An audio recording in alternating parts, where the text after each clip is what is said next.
नमस्कार दोस्तों, नई उम्मीद नए विश्वास के साथ मैं मंजू तिवारी एक बार फिर से हाजिर हूँ अपनी न्यू वीडियो में।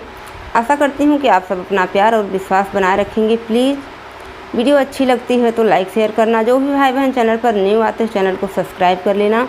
और मैं अपनी पूरी फैमिली का अपने चैनल पर दिल से धन्यवाद करती हूँ। उम्मीद करती हूँ कि आप सब अपना प्यार और विश्वास हमारे साथ ऐसे ही बनाए रखेंगे। प्लीज़ यार वीडियो में लास्ट तक बने रहिएगा, पूरी बात को सुनना, पूरी बात को समझना। आपके लिए बहुत ही खास वीडियो है, बहुत ज़्यादा आपकी अपनी पूरी फैमिली के लिए, आपके बच्चों के लिए ये वीडियो बहुत ज़्यादा खास है और एकदम रियल कहानी है, सच्चाई है जो कि वो वीडियो मैं शेयर कर रही हूँ। लगभग ये बात 15 से 20 दिन की हो गई है और मेरा सच में यार दिल ही नहीं कर रहा था कि मैं कैसे इस टॉपिक पर आप लोगों से बात करूँ, लेकिन मैंने बात करना ज़रूरी समझा, बहुत ही ज़रूरी हो गया था। इसके लिए बता रहे हैं आप लोगों को। तो प्लीज़ आप लोग अपना प्यार और विश्वास बनाए रखना ताकि जो है सब हमारे माध्यम से आप सबको इस बात की जानकारी मिल सके। जो है बात एकदम रियल सच कहानी है और ये कहानी है, गांव है ईसूर गांव है जहाँ पर हमारी बुआ यानी सगी बुआ सास का ससुराल है। वहीं की कहानी है, उनके आस पड़ोस की है, सच्चाई है और हमारे रिलेशन में ही है। लेकिन मैं नाम रियलिटी नहीं बता सकती क्योंकि केस पुलिस कस्टडी में है जो कि चल रहा है। पेपर अखबार लगभग सबको पता हो गया है। लेकिन मैं सोचती हूँ मेरे दिल में जो दर्द है उनके लिए या किसी के भी बच्चे के लिए, हर माँ जो है, बाप जो हैं, उनको हर इंसान के बच्चे के लिए दर्द होता ही होता है। तो प्लीज़ यार ऐसा किसी के साथ कोई भी माँ ना करी। एक माँ ने जन्म दिया और पाल पोस कर इतना बड़ा किया, उसी जगह दूसरी माँ और बेटी ने ऐसा घटिया काम किया कि एक का परिवार उजड़ ही गया। तो प्लीज़ ऐसा ना करें। कोई भाई का बहन पर से विश्वास रूठ जाएगा। कोई चाची, माँ, दादी या कोई अगल बगल की बुलाती हैं पड़ोस ने तो विश्वास रूठ जाएगा। कोई अपने बच्चे को उसके पास जाने नहीं देगा, किसी की बात सुनने नहीं देगा। तो कहीं कहीं एक गलत के चलते 2-4 लोग जो सही होते हैं, कभी कभी किसी को सच में ज़रूरत होती है हमारी, तो एक गलत के चलते हम उनकी भी मदद करने नहीं पहुंचते हैं, है कि नहीं।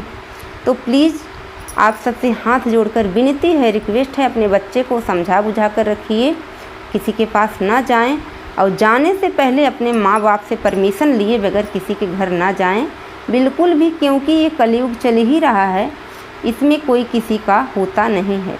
और मैंने लाइट ऑफ किया हुआ है, वैसे भी उजाला है हमारे कमरे में। फ़िलहाल मैं अपनी बात रखना चाहती हूँ आप लोगों के पास, तो जो सच है वो बताती हूँ। आगे की कहानी में पूरी बात को समझना, पूरा एकदम डिटेल में बताऊँगी। लेकिन हाँ, 12 साल का बच्चा है, उसको एक माँ ने जन्म दिया था और दूसरी पड़ोस की माँ ने कुछ रिश्ते में ही लगती थी, ज़्यादा दूर की नहीं, यानी चाची, मामी, दादा, परदादा की जो भी रही होंगी, जान से मार दिया है 12 से 13 साल के बच्चे को। और इतना घटिया काम किया है कि उसने माँ की ममता को, और एक बहन ने अपने भाई से बहन के रिश्ते को शर्मसार कर दिया है। तो ये कहानी है ईसूर की। और वहाँ पर एक जो है परिवार है जो कि हमारे घर में खास ही हैं, हमारी ननद हैं, उन्हीं के रिलेशन से है। तो उनकी शायद जेठानी की बहन का बेटा है, ऐसा ही कुछ है। देखिए, मैं घर में हूँ, बहू हूँ, जो जितनी बातें सुनती हूँ उतना ही पता होता है मुझे। अगर हमसे कुछ भूल चूक हो जाती है, क्योंकि ये केस चल रहा है सुल्तानपुर या फैजाबाद वाली जेल में, मतलब लिखा पढ़ी सब कुछ हो चुका है। तो देखिए, कहानी यहाँ से शुरू होती है। शाम के बज रहे होते हैं 5 से 6 के करीब में। और जो है उनके दादाजी, यानी जो पोता था उनका, 12 साल का नाती था, एक ही था, वो भी इतनी ज़्यादा मन्नतों के बाद पैदा हुआ था। सच में यार सोचते हैं एकदम दिल दहल जाता है। हमारे यहाँ जो चाची हमारी हैं, उनकी बेटी के रिलेशन की बात है। तो बहुत ज़्यादा ये समझिए कि दिन में 1-2 बार चर्चा हो ही जाती है उस बच्चे की, उस परिवार की। तो जो है गाय लगा करके दादाजी दूध लेकर के घर में चले गए और नाती से बोले कि बच्चे को छोड़ दो दूध पीने के लिए। इतने में ही बच्चा गाय को छोड़ दिया, पीने के लिए बांध दिया। और दादाजी घर से बाहर निकल रहे हैं तो उनका पोता गायब। अब पोता जब गायब हो गया तो इधर बुलाएं उधर बुलाएं, 1-2 घंटे हो गया। जब बच्चा कहीं इधर उधर हो तब न आए, कहीं इधर उधर तो था नहीं, तो आता कैसे। तो आया नहीं बच्चा। खोजना बीनना, यानी उन लोगों को डाउट हो गया, चारों तरफ फ़ोन फटाकड़ा, जो कुछ भी हुआ होगा कुल सब कुछ हो गया। तो एक कुआं था रद्दी, उन्हीं पे उनके फैमिली के लोग बैठे कि अगर किसी ने मेरे बच्चे को मारा ही है तो इसी में ला के डालेंगे या कुछ भी करेंगे। उसको भी रखाया, लेकिन उन पापिनों ने कब और किस टाइम में उस बच्चे को उस कुएँ में डाला बोरी में भर करके, वो भी हम आपको बताएंगे। पूरी वीडियो में आप लास्ट तक बने रहिएगा। इतना कमीनापन कोई कैसे कर सकता है यार,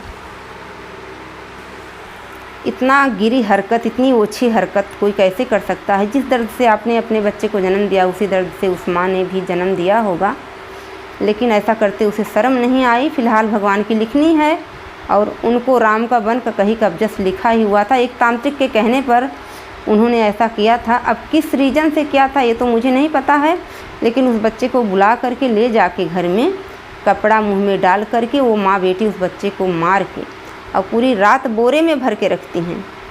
सुबह के 3 बजे जब वो लोग वहाँ से हटते हैं कि अभी तक तो कोई नहीं आया, तो फिर ले जाकर उसी कुएं में डालती हैं।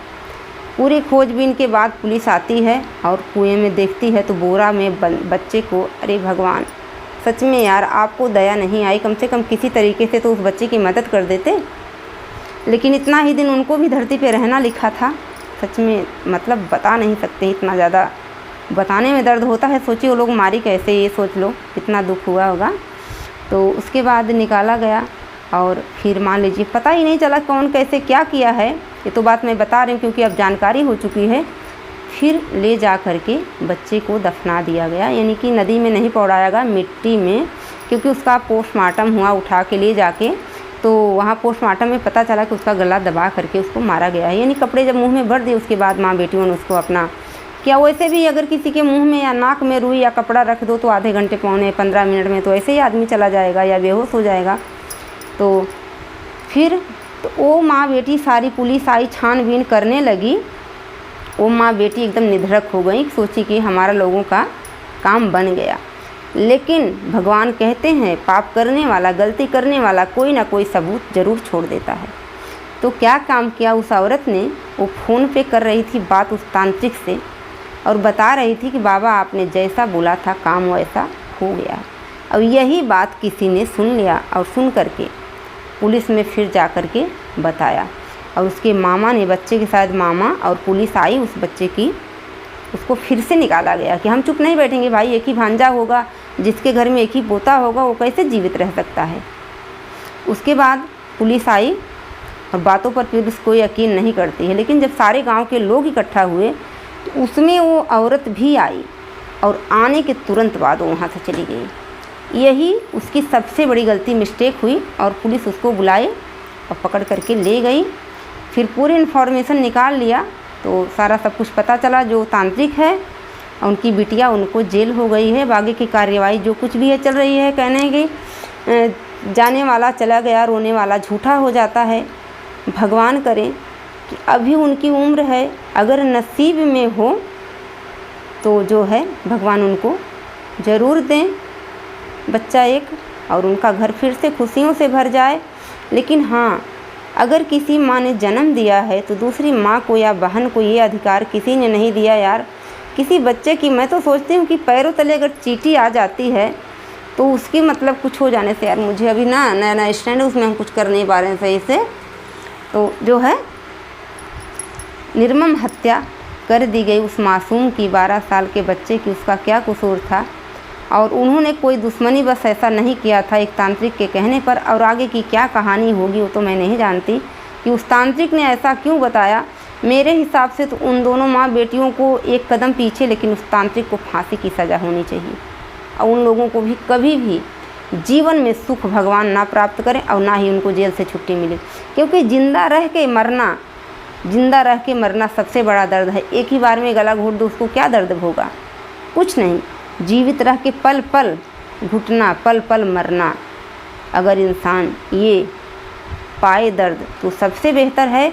तो मैं इसलिए वीडियो शेयर कर रही हूँ। जो भी हमारी माताएं हैं, जो भी हमारे बहनें हैं, अपने चाहे वो बच्चा 20, 22, 25 साल का भी क्यों ना हो, माँ बाप अपने बच्चे को समझाए, वो परदेश में हो, बाहर हो, कहीं भी हो, लेकिन विदाउट परमिशन या बगैर जानकारी के किसी के घर भी नहीं जाए। गलती उसकी इतनी ही रही बच्चे की कि द्वार से उसने बुलाया और वो चला गया।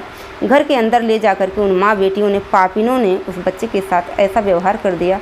तो प्लीज़ मैं आप सभी से रिक्वेस्ट करती हूँ ऐसा ना करें, क्योंकि बच्चे सभी के एक जैसे होते हैं यार, किसी का घर उजाड़ना अच्छी बात नहीं है। मिलते हैं आप लोगों से नेक्स्ट वीडियो में ऐसे ही किसी मेन टॉपिक या ब्लॉग या किसी कहानी या किसी जानकारी के साथ। तब तक के लिए बाय। उम्मीद करती हूँ कि आप सब पूरी बात को समझेंगे, सुनेंगे, पेपर में भी है और पुलिस थाने में सारा सब कुछ चल रहा है मैटर। भगवान करे उस बच्चे को इंसाफ मिले। मिलते हैं नेक्स्ट टाइम, तब तक के लिए बाय।